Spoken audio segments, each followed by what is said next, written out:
Olá, tudo bem? No vídeo de hoje vamos falar sobre a razão áurea na odontologia estética. Assistam aí! A razão áurea, também chamada de proporção dourada, proporção divina, valor dourado, divisão perfeita ou representada pela letra grega φ, a qual está relacionada ao arquiteto e matemático grego Fídias, que acredita-se ter usado este conceito na construção do Parthenon no século V a.C. Mais tarde, no século XIII, foi representada por Fibonacci, o qual visualizou que a razão entre uma sequência de números era próxima ao valor áureo ou igual a ele na medida que os números aumentassem, com consequente descoberta do retângulo de ouro, juntamente com o espiral áureo, considerado figuras geométricas fascinantes e usado amplamente por designers desde então. A razão áurea pode ser geometricamente descrita ao se fazer uma divisão assimétrica em uma reta, de forma que o segmento maior dividido pelo menor seja igual à reta completa dividida pelo segmento maior, e essa proporcionalidade é expressa aproximadamente pelo número 1,618. Portanto, qualquer forma, uma linha, uma grandeza, uma parede dividida por 1,618 resulta em duas partes desiguais, cujo ponto de divisão, ponto áureo, estabelece uma relação de proporcionalidade e harmonia entre elas, podendo ser usada como uma fórmula matemática para definir a harmonia nas proporções de qualquer figura, escultura ou monumento, estando também presentes na natureza e no corpo humano.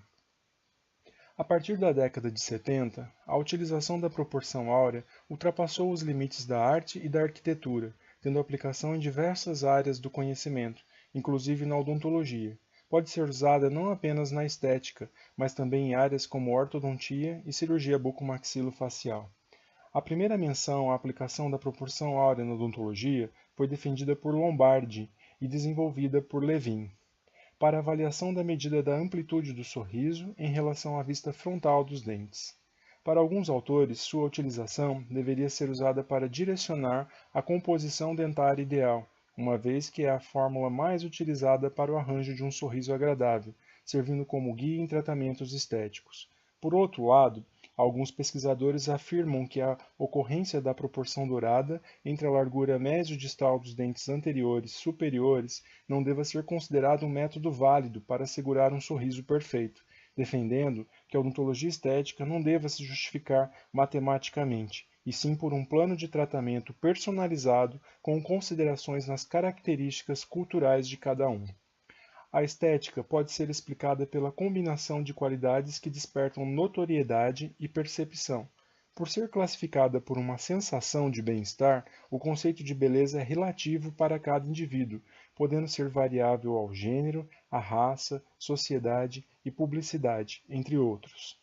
Vários princípios estéticos do sorriso são descritos na literatura, tais como o posicionamento da linha média do sorriso, a localização de cada dente, o contorno gengival, o contato interdental, a forma e o contorno dos dentes também.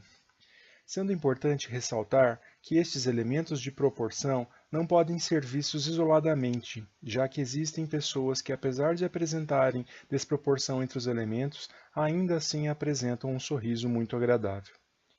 Numa reabilitação oral, com ausência dos dentes superiores, o ponto de referência inicial poderá ser o incisivo central inferior, o menor dente da arcada, de maneira que o incisivo central superior está em proporção áurea com o central inferior, 1,618 exatos, e a largura total dos dois incisivos centrais inferiores juntos está em proporção áurea com os incisivos superiores.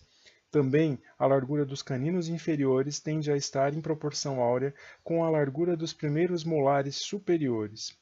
Observa-se proporção áurea também entre a largura da metade do sorriso, ou seja, do canto da boca até a linha mediana dos dentes, e a largura da metade do segmento dentário anterior, que representa a distância entre a linha mediana dos dentes e a unidade dentária mais proeminente que faz a transição com o segmento posterior, podendo ser o canino ou o pré-molar. Para encontrarmos a proporção dourada, deve-se multiplicar a largura do incisivo central por 0,618, ou aproximadamente 62%, ou seja, A proporção divina é que o incisivo central seja 62% maior que a visão frontal do lateral, e este 62% maior que a visão frontal do canino. De acordo com Ricketts, as estruturas organizadas nessa proporção parecem exibir máxima beleza e funcionalidade. Fundamentada na literatura consultada, pode-se concluir, portanto, que a proporção áurea pode ser encontrada nos dentes anteriores superiores numa visão frontal, entre a largura do incisivo central e a largura do lateral, entre a largura do incisivo lateral e a largura do canino. Porém, esta relação de proporção não ocorre naturalmente na maior parte da população. A razão dourada é um elemento de real importância para a odontologia estética, conseguindo-se com ela resultados favoráveis, porém, deve-se ter consciência de que ela é apenas uma auxiliar, como os vários outros métodos dos quais a odontologia estética dispõe, e que muitos resultados excelentes também podem ser alcançados com a sua ausência. Obrigado.